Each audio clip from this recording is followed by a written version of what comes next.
We're following major breaking news over the skies of Israel. A wide-scale aerial assault is going on right now with waves and waves of drones and missiles streaming in from Iran, directly from Iran. Our team on the ground in Jerusalem has been hearing explosions. The sirens have been going off over these past several moments as U.S. and Israeli forces have reported intercepting multiple Iranian attacks.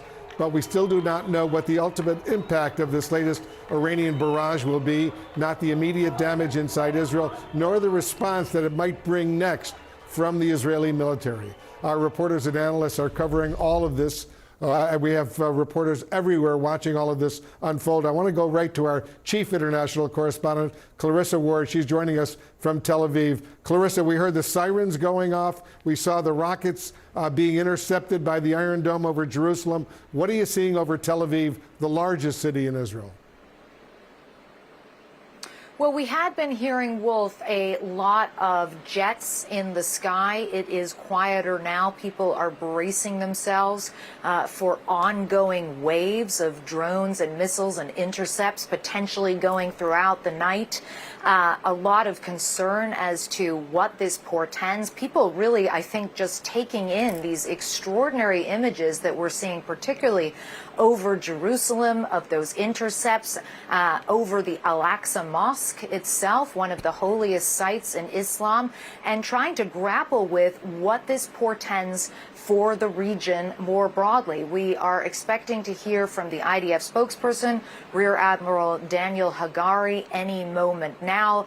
Israel has closed its airspace. It has advised residents throughout the country, but particularly in several key areas. I can hear another jet now in the distance, to remain close to a shelter, to be vigilant, to stay close to their phones, to make sure that they're following updates. Schools have been closed, universities have been closed, and everyone really just bracing themselves for what comes next. Because as we have discussed previously, Iran is now declaring this a fait accompli. They have achieved what they set out to do, and it's now over. But really, until we see the scale and scope of the damage or destruction that may or may not come as a result of this unprecedented aerial assault, it is far too soon to say that this is over and done with, not by any stretch of the imagination. So certainly tensions here very high and across the region as people wait to see what these future waves could bring, Wolf. Yeah, a lot of nervousness going on right now. So just to be precise,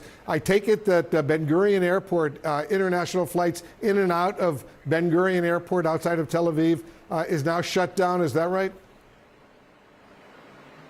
We have seen people in this hotel coming with their suitcases. They had tried to go to the airport. They were told, don't even bother going, because as long as you have cruise missiles, ballistic missiles, drones in the skies, of course, they are not going to be allowing civilian aircraft to land or take off. We also saw a lot of people in our hotel gathering in the lobby, carrying their pillows, asking where the shelter was. A lot of nervousness, as I said, hotel staff telling them that wasn't necessary at this stage. And again, just to underscore, Wolf, we haven't heard of direct impacts yet. We don't have a sense of any significant casualties yet, though there is a report of one 10-year-old girl in the Negev area who was seriously injured. And so at this stage, the intercepts do appear to be remarkably effective, but that does nothing to detract, I would argue, Wolf, from the seriousness of the moment in terms of how this could quickly now escalate into that regional conflagration that everyone had been fearing and had been hoping to try to avert. Clarissa Ward in Tel Aviv for us. Clarissa, stay safe over there. We'll be in close touch with you. I want to go to Jerusalem right now. Nick Robertson, of course, is on the scene for us. Nick, for viewers who may just be tuning in right now, tell us what has been going on the last hour or two over the skies of Jerusalem, a city that's holy to Muslims, Christians, and Jews. What's been going on over Jerusalem? Wolf, there were fighter jets flying in the skies and all number of red tracers of what appeared to be incoming Iranian missiles being shot down in the skies. The intercepts were coming from multiple different directions. There were perhaps we saw 30 to 40 intercepts. You could hear the detonations. You could hear detonations coming from other parts of the city. You could see at times what appeared to be missiles flying low and steady through the air and then being intercepted.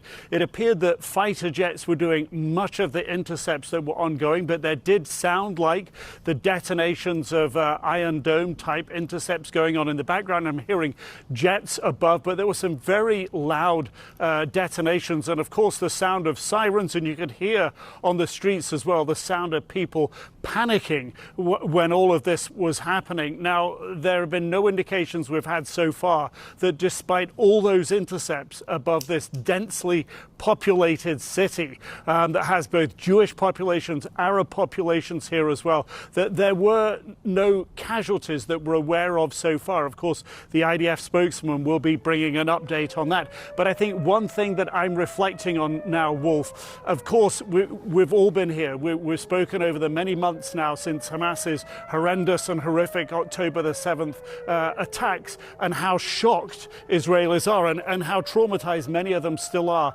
that their security could be so impacted, and the security dynamic that they felt and the security pact with the government that they felt they had, that people in Israel would be safe from attack from outside. Hamas blew that apart on October 7th, but Iran is doing that again tonight.